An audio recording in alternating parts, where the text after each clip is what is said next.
नमस्कार दोस्तों, मैं नित्यानंद पांडे नित्य साधना में आपका स्वागत करते हैं। तो आज हम चर्चा करेंगे सावन मास में शिव जी की पूजा हम कैसे करें कि हमारी हर इच्छा पूर्ण हो जाए। दोस्तों, आप तो जानते हैं भोलेनाथ बहुत दयालु हैं। उन्होंने असुरों को भी, राक्षसों को भी वरदान दिया, जो कि वह जानते थे कि इसका प्रतिफल यानी परिणाम ठीक नहीं होगा, लेकिन उनके पूजा पाठ से खुश होकर के उन्होंने उनको वरदान दिया। दोस्तों, अगर आप सावन मास में भगवान शिव की पूजा करना चाहते हैं तो सर्वप्रथम हमें सुबह उठना चाहिए, अपने घर की साफ़ सफाई करनी चाहिए और साफ़ सफाई करने के बाद स्नान ध्यान करें। स्नान ध्यान करने के बाद साफ वस्त्र पहने।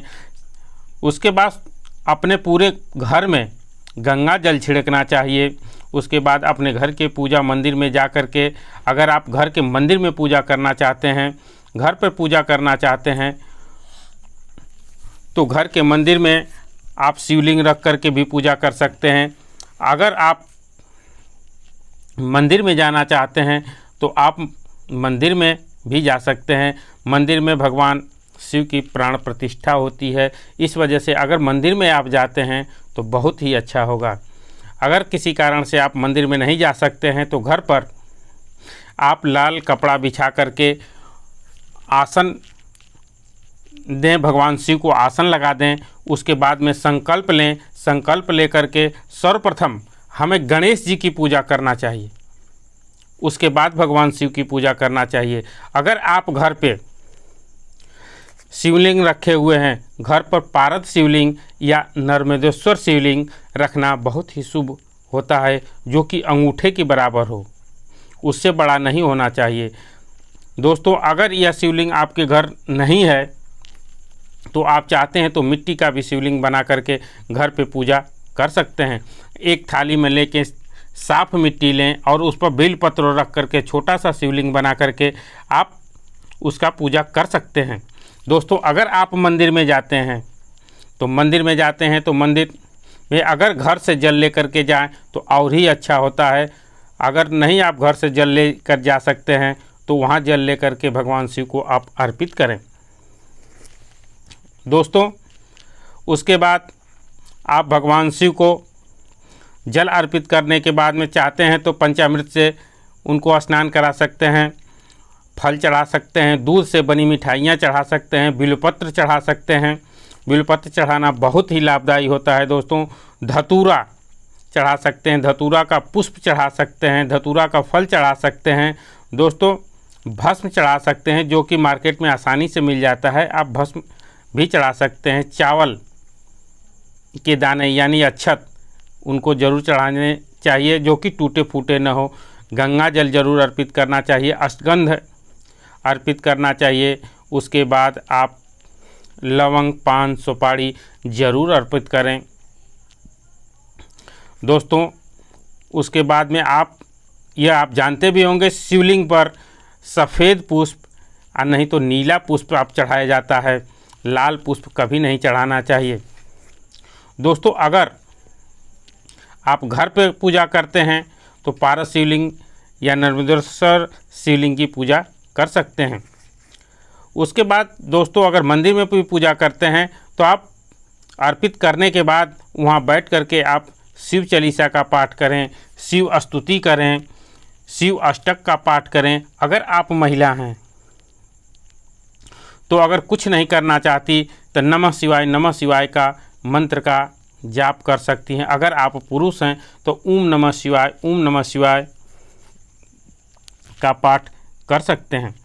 इस मंत्र का जाप करके, या अगर मंत्र आप रुद्राक्ष की माला से करते हैं या घर पे करते हैं या शिवलिंग पे मंदिर में करते हैं, तब भी अगर रुद्राक्ष की माला से करते हैं तो और भी अच्छा होगा। दोस्तों, अगर आप घर पे करते हैं तो अगर हवन करते हैं, पूजा करने के बाद हवन करना ज़रूरी होती है। दोस्तों, अगर आप मंदिर में अगर हवन कर सकते हैं तो मंदिर में भी हवन कर सकते हैं। किसी भी पूजा पाठ के बाद हवन करना चाहिए। हवन में आप जानते भी होंगे गुड़, घी और काली तिल मिला करके आप हवन कर सकते हैं। दोस्तों उसके बाद बात आती है अंत में, जब आप हवन करते हैं तो स्वाहा जरूर लगानी चाहिए। अग्नि की पत्नी स्वाहा हैं, इस वजह से जब भी आप हवन करते हैं तो उसमें स्वाहा का उच्चारण जरूर करना चाहिए।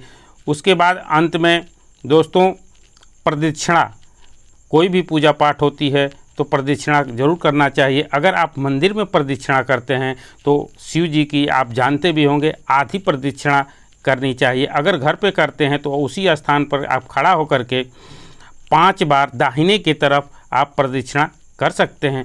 फिर अपने आरती करना चाहिए। अगर घर पे करते हैं तो आरती भी कर सकते हैं, या मंदिर में भी कर सकते हैं तो आरती घुमा सकते हैं, तो आप मंदिर में भी घुमा सकते हैं। दोस्तों उसके बाद आप बात आती है, उस दिन हम चाहें तो पूरा दिन व्रत रख सकते हैं। अगर पूरा दिन नहीं व्रत रखना चाहते हैं तो फलाहार पर रख सकते हैं। शाम को हमें मीठा भोजन करना चाहिए। अगर हम पूरा दिन फलाहार करना चाहते हैं तो शाम को भी फलाहार करने अगले दिन हमें भोजन करना चाहिए। दोस्तों इसमें नमक का सेवन नहीं करना चाहिए, इस बात का विशेष ध्यान दें। दोस्तों आप जानते भी होंगे माता सती ने सावन में ही घोर तपस्या के बाद भोलेनाथ को प्रसन्न किया था और उनको पाया था। सावन मास में ही समुद्र मंथन से जो विष निकला था उसे वो भोलेनाथ ने ग्रहण कर लिया था, इसलिए उन्हें नीलकंठ भी कहा जाता है। विवाहिता महिलाएं व्रत रख सकती हैं पति की लंबी आयु के लिए, घर की सुख शांति के लिए। दोस्तों कुंवारी कन्या भी इस व्रत को रख सकती हैं। सावन में 4 सोमवार या 5 सोमवार पड़ता है तो 5 सोमवार आप व्रत रख सकती हैं। तो दोस्तों यह थी कुछ विशेष जानकारी। मिलते हैं कुछ ऐसी ही ज्ञानवर्धक वीडियो के साथ। धन्यवाद।